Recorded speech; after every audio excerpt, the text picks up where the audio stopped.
A man kneels in a Ukrainian field, late autumn 1893. He brushes soil from a fragment of painted pottery. Beneath it, a layer of burned clay crumbles between his fingers. He does not know he is touching a city. This is the story of what was buried beneath everything.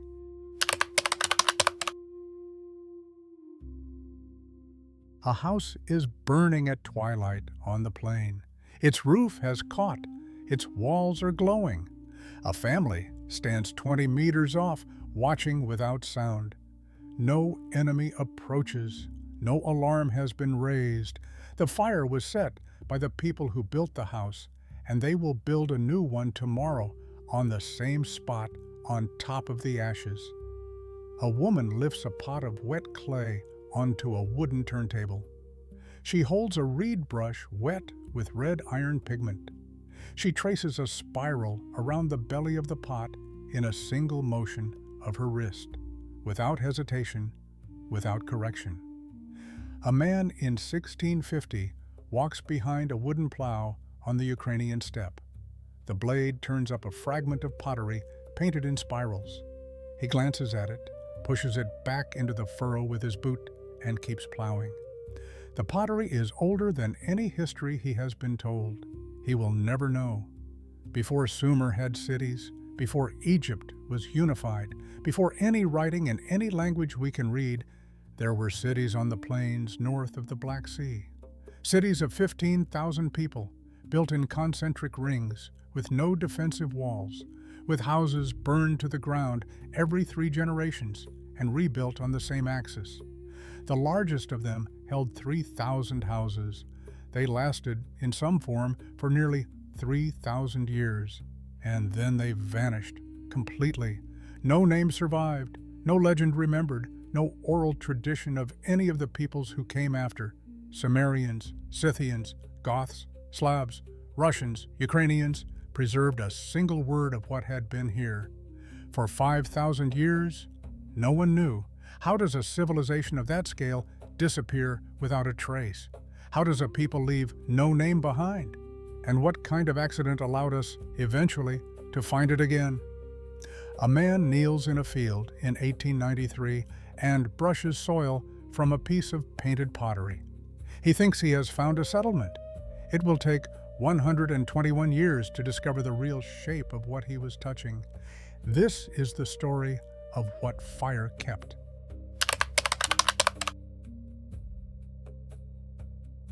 A shepherd walks barefoot through wet grass at dawn, circa 4000 BC. He is moving 5 goats up a low rise above a slow river valley, somewhere between the Carpathian foothills to the west and the open steppe to the east. The dew is cold against his shins. The grass smells of itself crushed under the goat's hooves. The sun is rising horizontally across the river mist, cutting the vapor into yellow bands. He has lived his entire life within a day's walk of where he is standing. The river below him will be called, in 5,000 years, the Prut. The mountains behind him will be called the Carpathians. The black soil he walks on will be called Chernozem, meaning, in a language that does not yet exist, black earth. And it will become the most agriculturally productive soil on earth. 1.5 meters deep in places, dark as charcoal, holding moisture through dry summers, releasing nutrients for generation after generation of crops. He does not know any of this. What he knows is that the grass is good here, and the river runs steady, and his goats have been giving milk since spring. He knows the names of the herbs that grow at the edge of the woods, and the time of year when wolves come down from the hills, and which slopes hold the sun the longest after the equinox. The country around him is enormous. The territory his people occupy runs across what we now call Romania, Moldova, and Ukraine. 350,000 square kilometers of fertile valleys between the Carpathians and the Dnipro, watered by the Prut, the Dniester, the southern bug, and the Dnipro itself. The climate is temperate. The rivers do not flood catastrophically. The soil is forgiving. A village planted here can feed itself for centuries. The shepherd walks on. Above him is the same sky that will hang over this country in 5,000 years, when a man from Bohemia kneels in a field not far from here, brushing soil from a fragment of pottery, and wonders what he has found.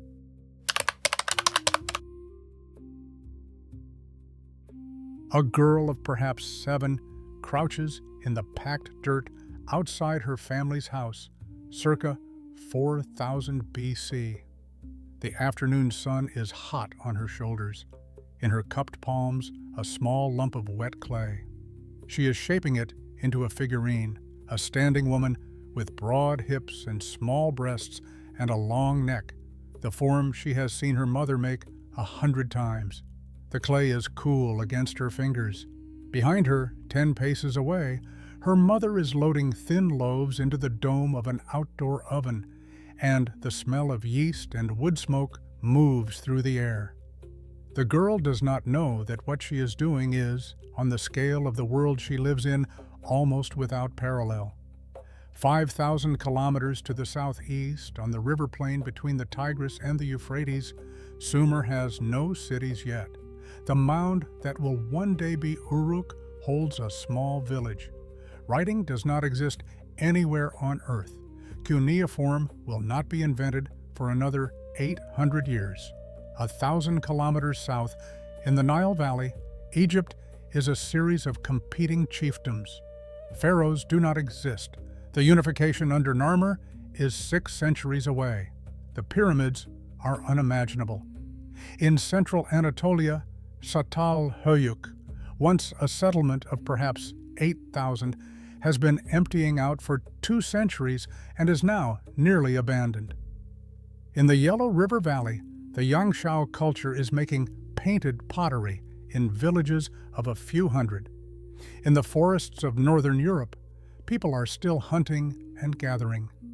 The Norte Chico civilization in coastal Peru has not yet begun. Corral will not be founded for another 1,000 years. And here, between the Carpathians and the Dnipro, villages of several thousand people are already being built. In another 200 years, those villages will become something the world has not seen and will not see again for a very long time. The girl finishes her figurine. She sets it on the warm stone beside her mother's oven so it will dry in the heat, and she runs to find the dogs.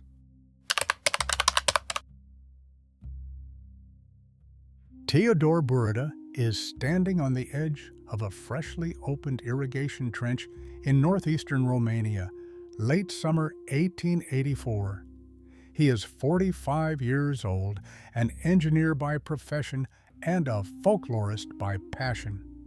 The afternoon is hot. He has come because farmers in the village of Cucuteni-Trypillia told him they were turning up strange pieces of broken pottery when they plowed for spring planting, and the strangeness was bothering them. He bends down. He picks up 3 fragments. The pottery is painted in spirals, red and black, on a cream slip. The clay is still slightly damp from the soil. He turns the largest piece in his hand. He knows Roman pottery. He has handled it in museums in Iași and Bucharest. He knows medieval glazed wares. He knows Byzantine red slip. This pottery is none of those things.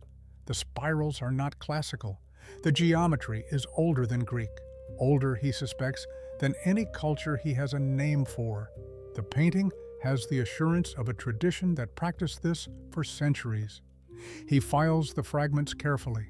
He will write a paper. He will present it to local learned societies in Iași. The paper will reach a small audience and stop there. Burada is not an academic archaeologist. He has no institutional weight.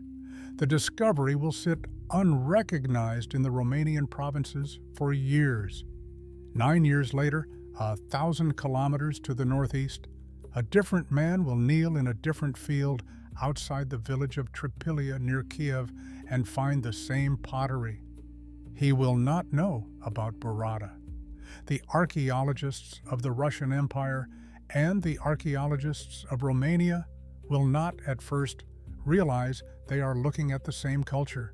They will give it two names, Cucuteni in Romania, Trypillia in the Russian Empire, and the names will stay separate for most of the 20th century. Only later, when the geography became one civilization in the academic mind, would the compound name settle into use, Cucuteni-Trypillia. The culture that, between the two of them, the diggers of the late 19th century had begun to wake.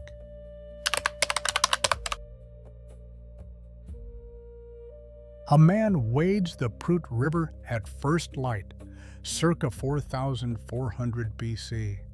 The water is up to his knees and cold enough that the cold has stopped feeling like cold and started feeling like ache. Behind him, two oxen are pulling a small wooden cart through the shallows, the wheels grinding against river stones. His wife walks beside the cart, carrying a sleeping infant against her back in a wrapped cloth. His older son leads the goats along the far bank. The family's painted pots, the ones his wife will not let leave her sight, are lashed to the cart with cords of plaited bast fiber. He is one of thousands, over a span of several centuries, doing the same thing.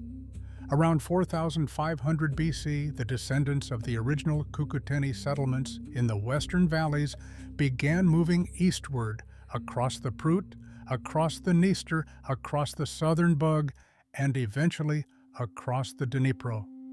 They were not driven out. They were not fleeing. They were expanding into open ground because their population was growing and the land could carry it. This was not a military movement. There is no archaeological evidence of conquest in the eastward expansion, no burned settlements left behind, no mass graves, no fortifications going up against them. What spread eastward was a way of life, a particular kind of pottery, a particular kind of house, a particular kind of clay figurine, carried by families with their goats and their oxen and their cooking pots, settling new ground, raising new villages on the eastern banks of rivers that had been thinly inhabited or empty.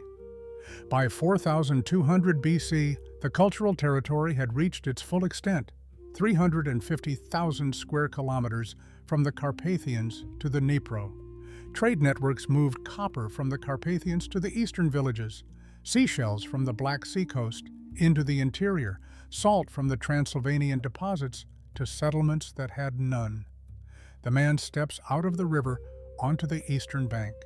Somewhere ahead, in the next valley, the family will choose a slope and build a house. It will be the first house in that place. There will be many more.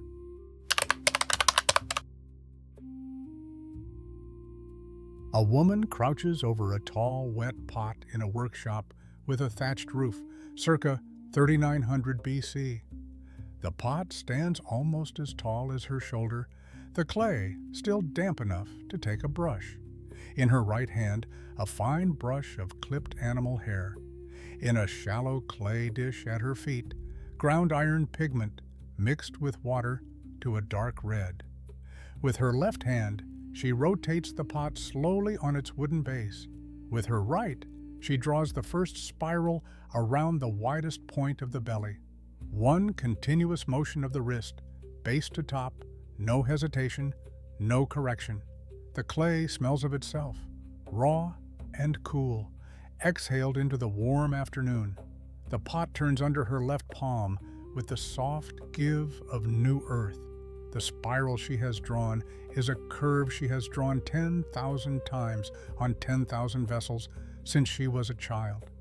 This pottery is the most distinctive cultural product of Cucuteni-Trypillia. 2 colors, sometimes 3, red iron, black soot, cream slip, no potter's wheel, every vessel hand-built, fired at controlled temperatures in elementary kilns, painted before the firing, polished until the surface shone. Forms ranging from miniature cups to storage vessels over a meter tall. Motifs almost entirely curvilinear, spirals, meanders, double helixes, sun disks. Nobody knows what the spirals meant. The standard guesses, cosmological, familial, decorative, are guesses. The painters were not interviewed. The traditions they belonged to left no commentary. What we can say is that the workshops were everywhere. The technique was stable for 2,500 years, and the pots traveled. A vessel made in a Romanian village in 4000 BC could end up traded along the river networks in a kitchen near the Dnipro 100 kilometers east. There is a problem with knowing them through this pottery alone. The clay survives. The wood does not. The textiles do not. The cords, the baskets, the leather, the carved figures, the song, the gestures, all of it gone. To know a culture through its ceramics is to reconstruct an orchestra from the part written for one instrument. The woman lifts her brush. The first spiral is complete. She begins the second.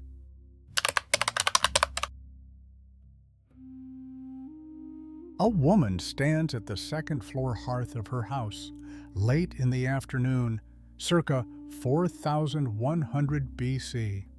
She has just taken a small figurine from the oven, lifting it out with a folded cloth between her palm and the hot clay. The figurine is about the length of her hand, a standing female form, broad-hipped, small-breasted, with incised lines down the thighs. The clay is rough where she has not polished it. It is still warm.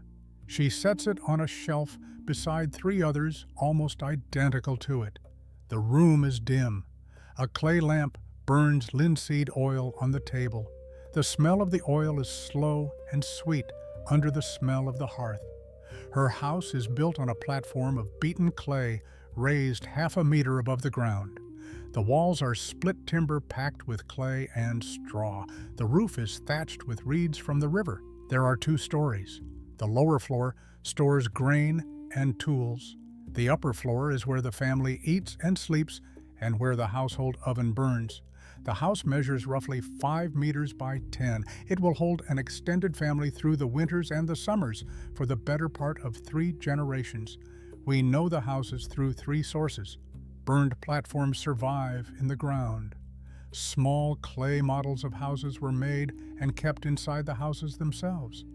Doll-sized replicas, painted with tiny ovens, and modern computational reconstructions built from the platforms and the models together.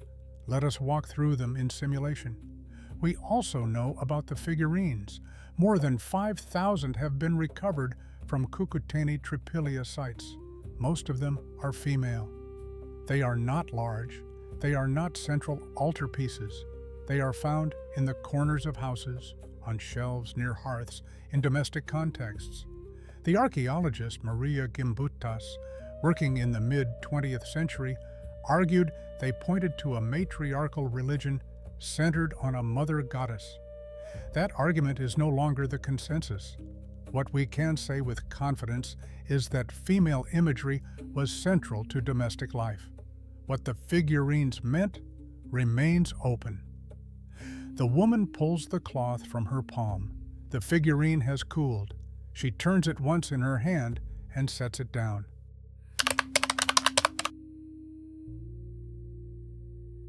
A woman stands at the top of a low ridge above the valley, circa 3900 BC, late in the day.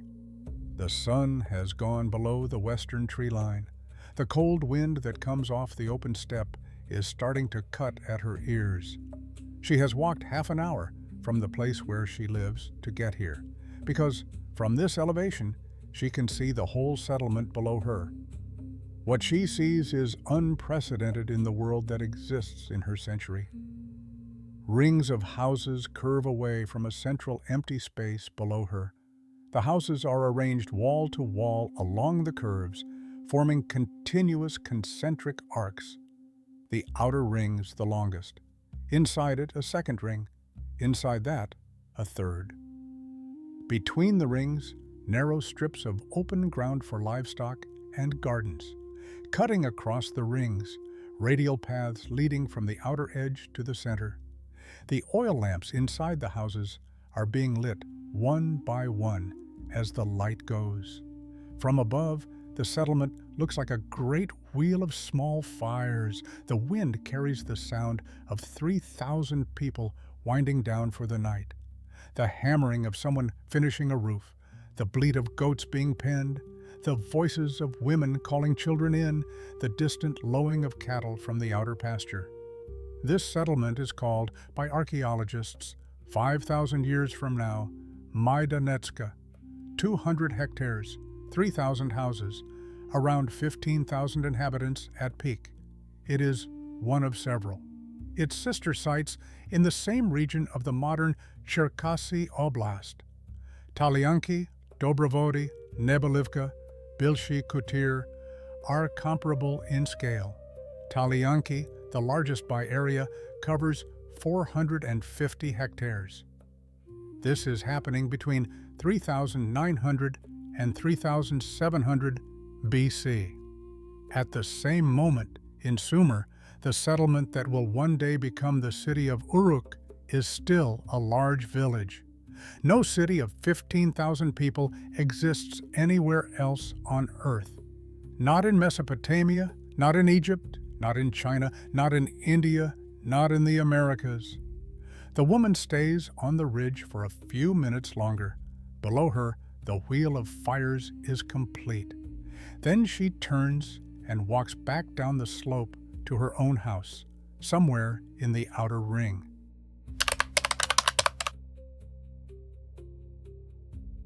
Between roughly 4,500 and 3,500 BC, on a stretch of black earth country running across what is now Romania, Moldova, and Ukraine, several 100,000 people lived in villages and, in the largest cases, in cities of 15,000. They made spiral-painted pottery and small clay figurines. They built two-story houses on raised platforms of beaten clay. They had no city walls because, as far as we can tell, no one was attacking them. This went on in some form for 2,000 years. Now, stand in a wheat field in central Ukraine in late summer. The horizon is flat for 30 kilometers in every direction. A combine harvester is working at the far edge of the field, raising a faint cloud of chaff. There are no ruins. There are no mounds. There is no marker. There is no name on any map of the place beneath your feet. You are standing on top of a city. It is 30 centimeters down. It is intact in its outline. It has been there for nearly 6,000 years. The wheat that grows here every summer has been planted, harvested, and replanted over its sleeping rings for as long as wheat has been planted in this country, and until very recently, nobody knew. A man kneels in a field in 1893 and brushes soil from a fragment of pottery.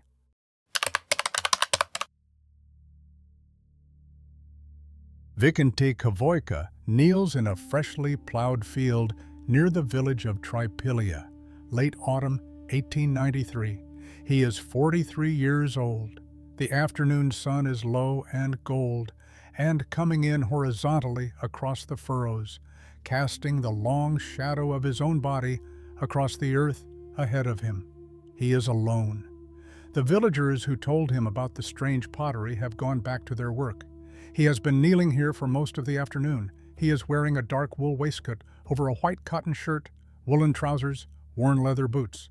A modest spade lies in the dirt beside him, a wooden sieve, a small notebook in his waistcoat pocket. In his palm, the first fragment, painted pottery, red iron and black soot on a cream slip, a fragment of spiral running off the broken edge. The clay is still slightly damp from the soil. The fragment weighs almost nothing and yet sits in his hand like something solid. Below it, in the dirt of the trench, a layer of compacted burned clay about the thickness of his thumb. He touches it.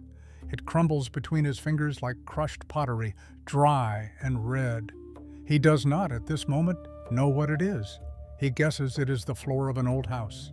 He is correct about that. He has no way to know how many of these floors are around him. Kvoyka was born in 1850 in the Bohemian village of Semin. He moved to Kiev in the 1870s and worked as a private tutor and farmer. He had no academic training. He read German and French journals that reached Kiev months late, and he had read of Heinrich Schliemann's excavations at Troy, and he had wondered whether the country around Kiev had its own forgotten prehistory under it. In 1893, the farmers gave him an answer. He will continue excavating for the next 20 years. He will publish in Russian journals. He will present at the 11th Archaeological Congress in Kiev in 1899. He will establish in the academic record the existence of a culture distinct from anything previously known. He will name it after the village he is now kneeling in. He will die in 1914, 64 years old, exhausted by 20 years of digging. He will die thinking he has found a settlement. He will die without knowing that what he was touching, fragment by fragment, with his unaided hands and a wooden sieve and a modest spade, was a city. That there were thousands of houses around him in the ground. That the rings he could not see from the level of the dirt extended for kilometers. That the scale of what he had discovered would not be discovered for 121 years. The sun is going down. He places the fragment carefully in a cloth in his bag.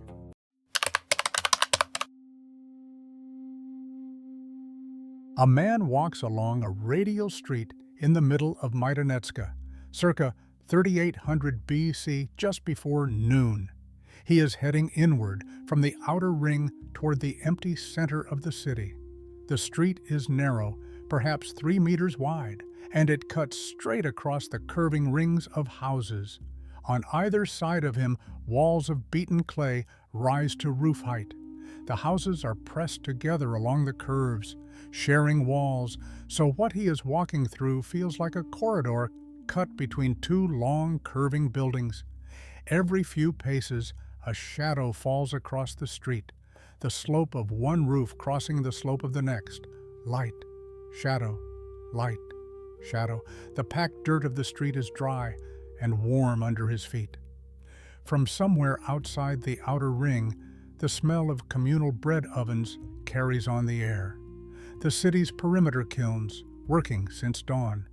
He passes through the outer ring, across an open band of perhaps 40 meters of grazing land and small gardens, and into the middle ring. Through that, across another band, into the inner ring, and then he steps out of the houses entirely into the central space. The center of Maidanetska is empty. There are no houses in it. The space is roughly oval, hundreds of meters across, and it is just open ground. Excavation has found a few large structures here and there at the perimeter of this empty center, likely public buildings, possibly ceremonial, possibly assembly halls, possibly elite residences. But the heart of the city is, by design, vacant. Nobody knows why. The hypotheses are reasonable. The concentric layout may have reflected social organization, with extended kin groups assigned to particular rings. It may have been pragmatic, the central space used for cattle, markets, festivals. It may have been cosmological, the rings mapping a concept of the world we cannot reconstruct. What is more striking is what the city does not have. There are no walls around the outer ring. There are no ditches. There are no guard towers. In all the Cucuteni-Trypillia megasites, archaeologists have found no defensive fortifications, no concentrations of weapons, no evidence of large-scale combat. Whatever this city was organized to do, it was not organized to be attacked.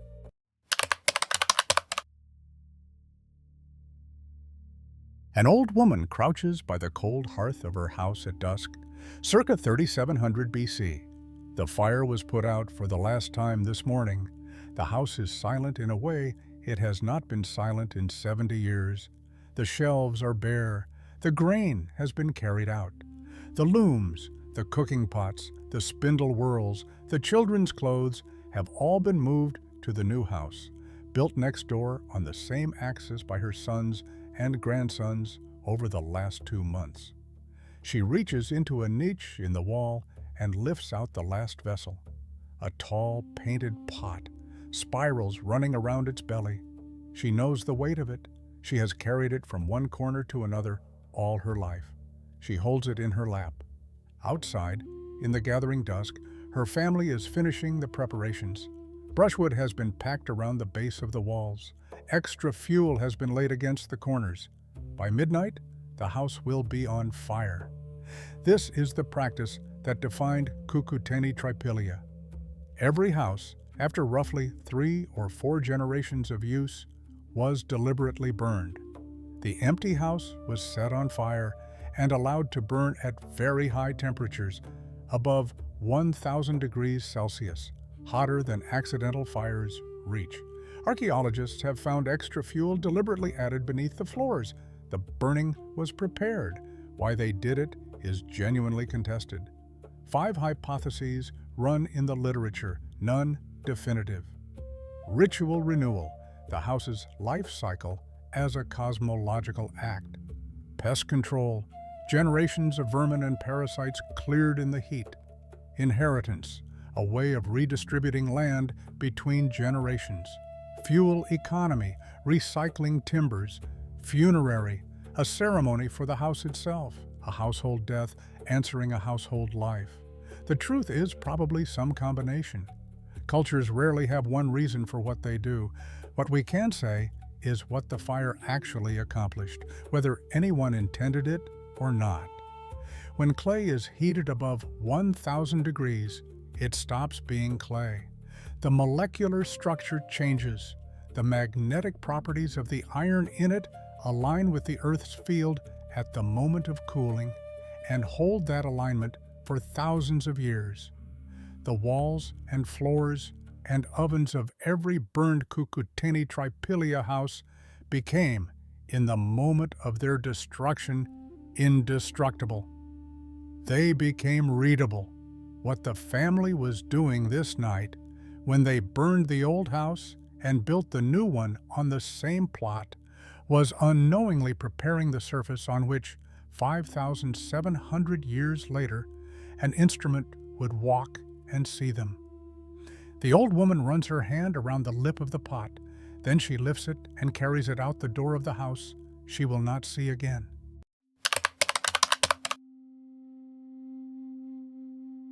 A boy of 8 stands in the open ground 20 paces from his grandparents' house, circa 3650 BC. The night is cold, but the air around him is warm. The house is on fire. His mother and father stand on either side of him. Other relatives form a quiet semicircle out beyond them. Nobody is speaking. He can feel the heat on his face. The thatched roof has caught and is roaring upward in a tall yellow column. The walls of the house glow from inside, through the gaps in the timber. Somewhere in the roof, a beam cracks loudly. He understands what this will mean for him. His own house, the one he sleeps in now, the one his mother built when she married, will one day burn like this. He will stand and watch it the way his grandparents are watching tonight, from across the field. He will be old by then. His own children will be holding the torches. This was the most generationally distinctive feature of life in Cucuteni-Trypillia. The house was temporary, but the place was permanent.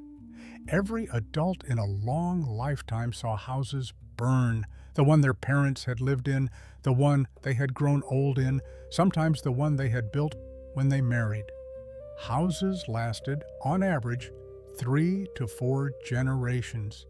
Then the cycle closed and a new house went up on the same plot, on the same axis, often using foundations of the old burned platform as the base. The cities of Magnetometers and Talianki and Neolithic were therefore not built once. They were built and rebuilt, layer on layer, over 400 or 500 years of continuous occupation. The city of 4000 BC sat on top of the city of 4060 BC. In some sites, archaeologists have found 7 successive layers stacked directly above each other. For us, the old buildings of a place are its monuments, preserved, protected, granted weight, by age. For Cucuteni-Trypillia, an old house was a closed cycle due for completion. The roof of the grandparents' house collapses into the walls. The boy keeps watching. The fire burns down through the timbers and into the clay, and the heat rises so high that the walls themselves begin to glow.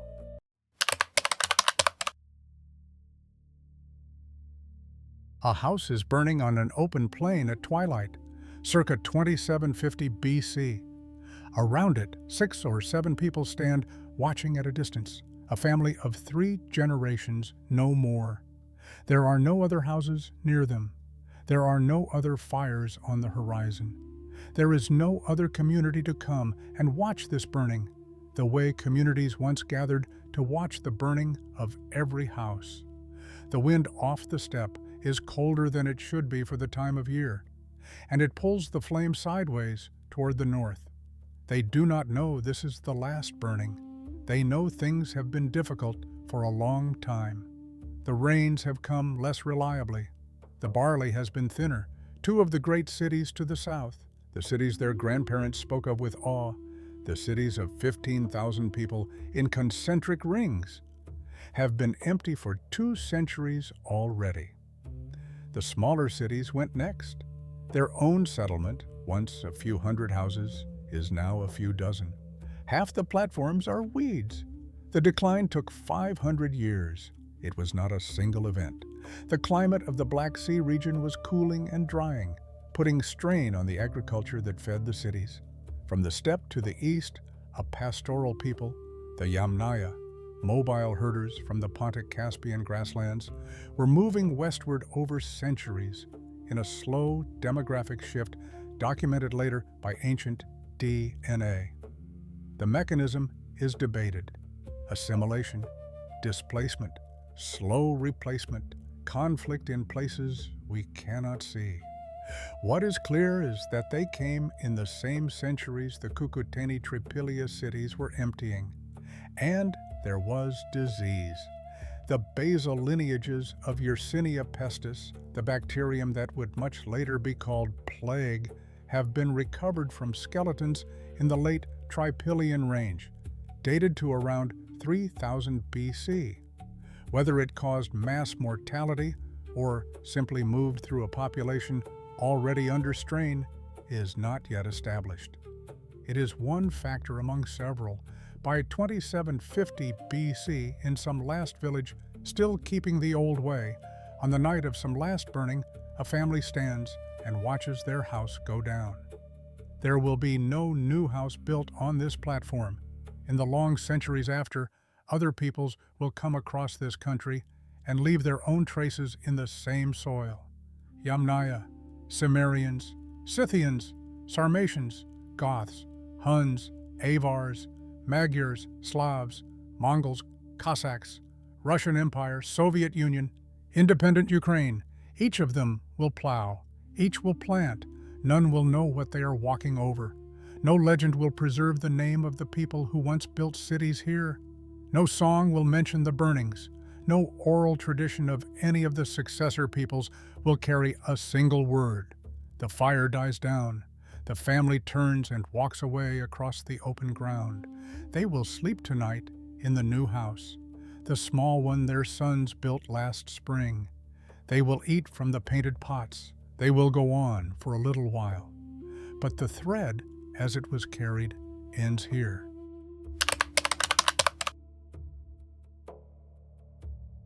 A Cossack walks behind a wooden plow on the Ukrainian steppe, late spring, circa 1650.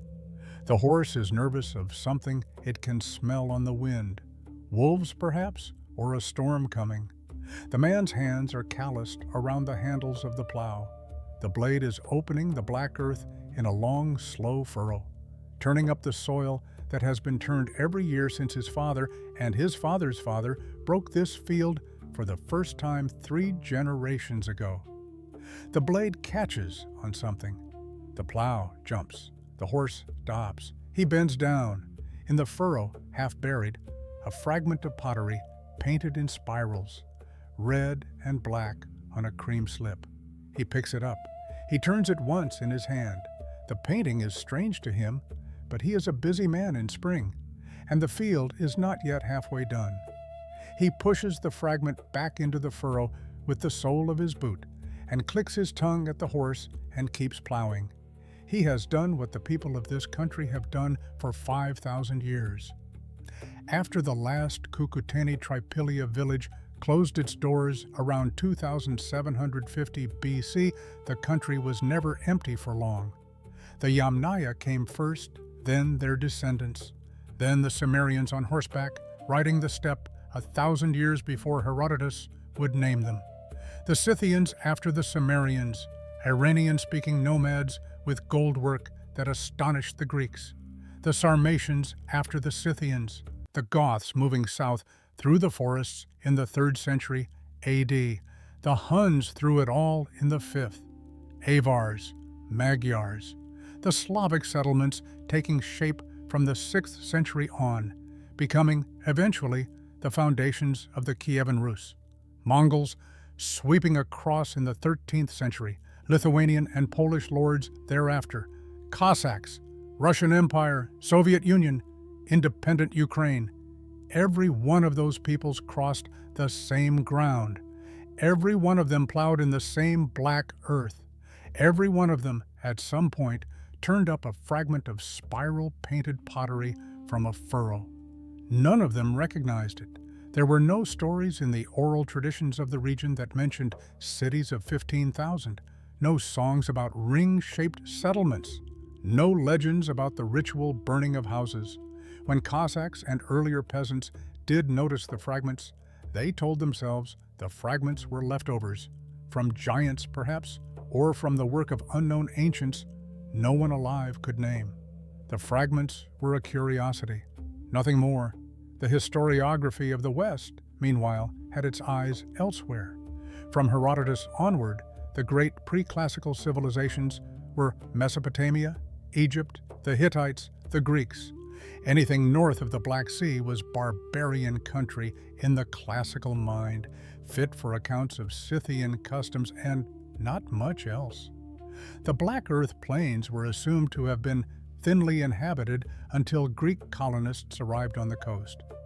5,000 years is longer than the entire written history of the world. It is longer than the time from cuneiform to the present. And the civilization slept beneath all of it. The Cossack keeps plowing. By the time the sun is fully up, he will have forgotten the fragment was ever there.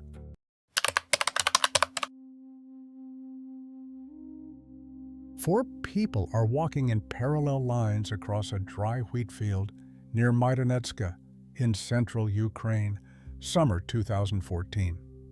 The wheat was cut a few weeks ago. The stubble is yellow and brittle against their boots. The air is still and hot.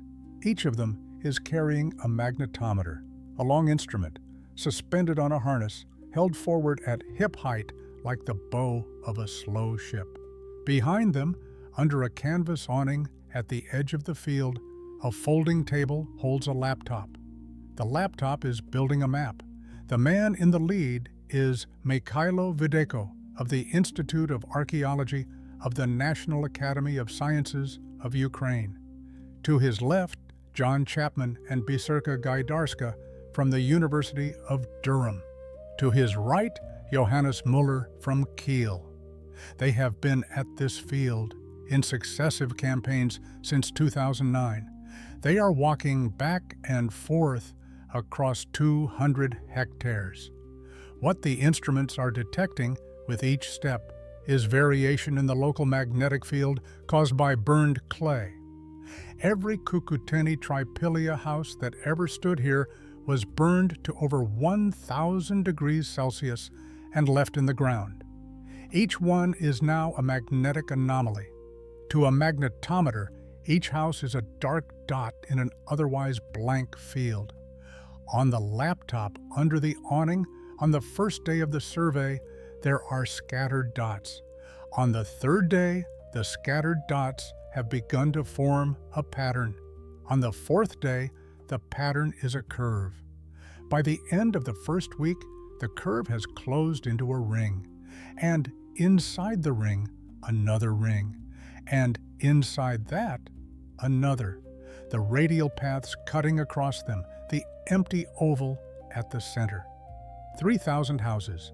The city, Vicenti Cavoica, had been kneeling on the edge of 121 years earlier, has finished coming into view.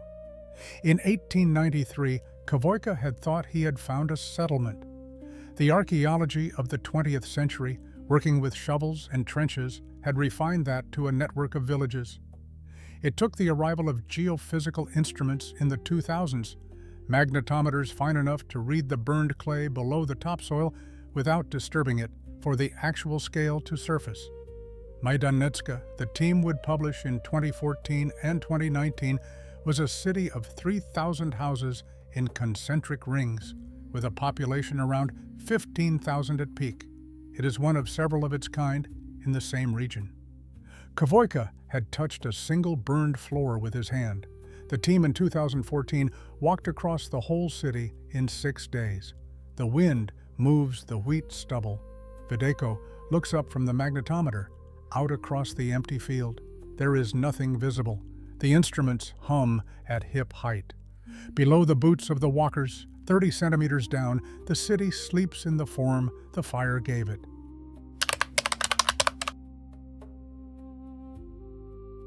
For nearly 3,000 years, between roughly 5,500 and 2,750 BC, people lived in towns and cities on a stretch of black earth country that runs across what is now Romania, Moldova, and Ukraine. At their peak, around 3,800 BC, the largest of those settlements held 15,000 people in concentric rings of timber and clay houses, without defensive walls, with no monumental temples and no royal palaces, and no archive of any writing. They made painted pottery with spirals that ran the surface of every vessel. They modeled small figurines in the corners of their houses. Every house, after roughly 3 generations, was deliberately burned. The community gathered, the fire was set, the replacement was built on top, on the same axis as the one that had just gone. For 5,000 years after the last burning, no one knew any of this had happened. This is the part of the story that asks something different from us than the stories before it. We have spent a long time on this channel watching civilizations carried through the dark. The librarians, the scribes, the desert monks, the impossible figures who kept a manuscript alive when no one else could. We have called what they did the thread. It is the channel's name. It is the channel's argument.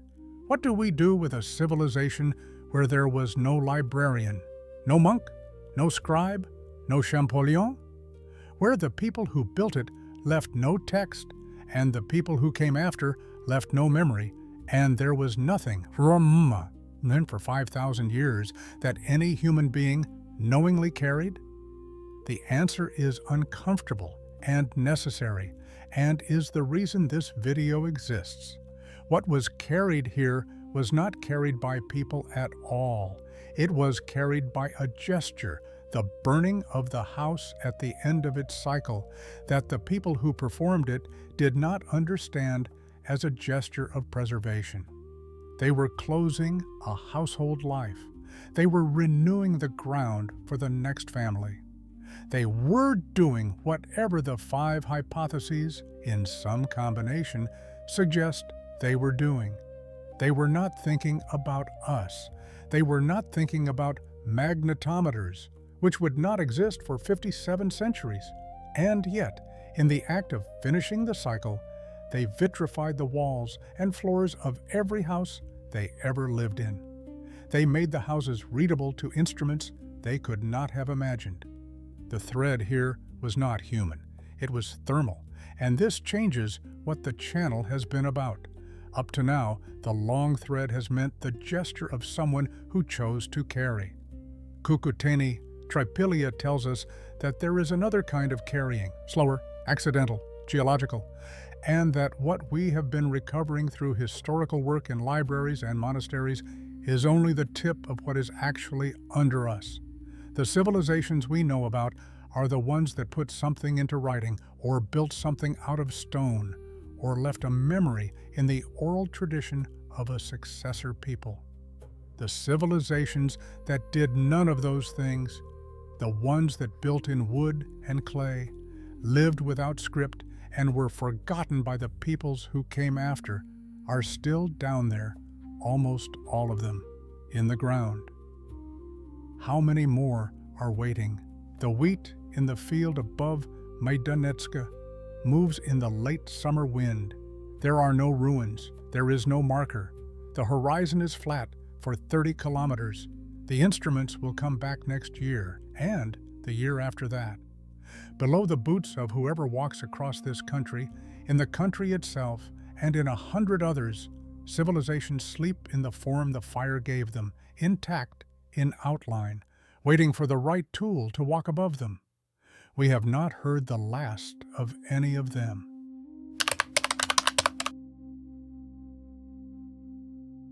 A man kneels in a Ukrainian field in 1893 and finds a fragment of pottery he cannot place. He has stumbled by accident into a civilization no historiography of his time had words for. The accident was the dig. There is another kind of accident, not the kind where the ground keeps a civilization from us, but the kind where the official history of a region, the history written by its winners, by its dominant centers, by the people whose record survived, keeps a civilization from us. The Cucuteni-Trypillia were forgotten because nobody knew. There are civilizations that were forgotten because somebody chose not to remember.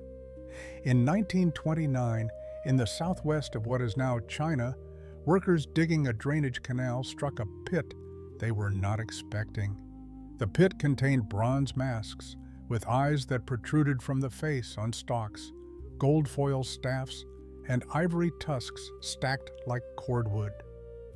The official history of ancient China, written from the perspective of the Yellow River dynasties, had no place for what was in that pit. Sang Sing Dui, every empire ends, the thread does not. Subscribe to the long thread. The next civilization is being prepared.